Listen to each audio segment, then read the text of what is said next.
Hey everyone, it's Matt from HowToMotorcycleRepair.com. In today's video, I just want to cover how to fix mushy brakes on a 01 KX250. I think other years are affected as well, maybe the 99 to 01 versions, I'm not sure, maybe several other years, but when I first bought this bike, the brake just was horrible. And before I ruled out any parts, the fork seals were leaking, which leaked oil all over the brake pads. So I got a video on how to do fork seals on this bike. I also have a video on how to do a brake pad change. So I had to make sure that was all, obviously clean and whatnot. And you know, obviously I had to address those issues first. Also, I scuffed up the rotor, so I knew all that was in good shape. Bled the system really well. And it was still just really mushy, if you want to call it, and you go to hit the brake and you'll just fly over berms. I mean, the brakes were just horrible. And you know, I'm comparing this to my buddy's CRF and my brother's YZF, and I just was not happy with this setup. So I did a little reading, and there's a couple theories out there. People are saying it's the master, it's the line, who knows. So the first thing I did is I swapped in an 05 or an 04 KXF master, whether it's a 250 or 450F. I swapped in a new master, and that was better. However, it still was not the one finger braking that the Hondas have. I mean, Hondas really have good brakes, in my opinion, and I was kind of shooting for that. So I went ahead and ordered a whole brake setup off a 04 or an 06 CRF. I actually looked in the fishy finders, and all the parts have the same part number pretty much, so that you know, it doesn't really matter what year you get it off of. So I swapped on a Honda CRF Master, and man, it is night and day difference. It's almost to the point where, yeah, I'm just very happy with it.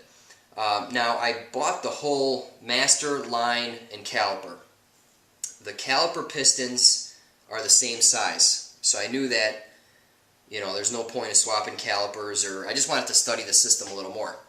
The rotor size, I cannot comment on. I don't know if this rotor size is larger, smaller than the CRF, but in any case, you know, I think just the master swap alone helped greatly. So it's a bolt-on deal. I'm not going to do it in this video. I am going to link to a video where I rebuild a master off that CRF that I'm talking about, replacing all the seals in here and, you know, taking on and off, and you can see how I bleed the brakes in that situation. But notice how the line comes straight off of here on the KXF Master, and on the Honda it's in the back in a slight bend. So clearance is very tight right here on the handlebars. And I like my levers really high, almost level. So it is kind of tight in here. It works. You know, I'm going to live with it. Another theory is that people say that the brake line gets old and it expands. Well, the Hondas pretty much have the same brake line construction. This routing is a little different. I would say it's a few inches longer, and there's a metal pipe on the bottom that goes on the bottom of the fork versus inside the fork and down to the caliper. But I just wasn't buying that. I mean, it couldn't make that big of a difference. So let's go over on paper some of the math and physics behind a master. All right, the master cylinder's job is to create pressure. And pressure is equal to force over area. Alright, so this is in PSI, this is in pounds, and this is in inches squared. Okay? The force is constant. And the force is your two fingers pulling on the lever. That hasn't changed between the KX Master and the CRF Master, or the Honda Master. I think what they're doing is changing the bore size of the Master. Now, I haven't taken them apart because I don't want to ruin the dust boot and order a whole new kit just for that reason. But I'm willing to bet that they decrease the area of the bore which in turn increases the pressure, and you get a better brake signal or more force on the pistons. So, so you're probably thinking, why don't they just decrease the area altogether? Well, what happens when you decrease the area is the brakes become very sensitive. You do want some modulation where you hit the brakes a little bit, you slow down a little, you hit it a lot, and you slow down quite a bit. If you go too small on the area, it's going to be like an on-off light switch. You're not going to have any modulation, and as you decrease the bore size, the travel of the lever will be greater because you have to push more fluid. So those are the pros and cons of messing with these variables.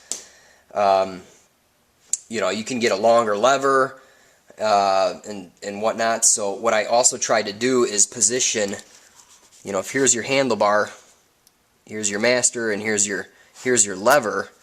You don't want to grip it with your fingers close to the lever or the fulcrum of the pivot point of the lever. I mean, I try to move my master as far that way as possible, and I'm trying to get my fingers way out on the lever so I get more leverage on the lever.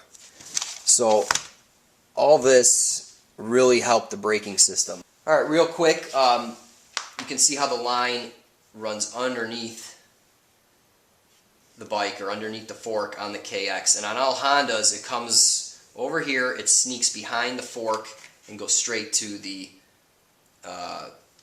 caliper. So this is all eliminated. You get a little more ground clearance, and you don't get stuff hitting your brake line, which can be an issue. So I do have the brake line off the Honda. I would have to buy 08 fork guards and modify them a little bit to put it on here, and it would have the clamp for the line, and then I can probably put the Honda line on here. Or better yet, I can get a stainless line. The whole argument is that this expands, and the pressure just expands this versus directing the pressure to the caliper. So that maybe I'll do that in the future, but right now I'm really satisfied with how it stops. And yeah, that's pretty much it for this video. I'm going to go riding this weekend. Maybe I can do a quick little clip on slamming on the brakes and seeing, showing you how well they stop. Alright, so that's it for this video. Thanks for watching. It's Matt from HowToMotorcycleRepair.com.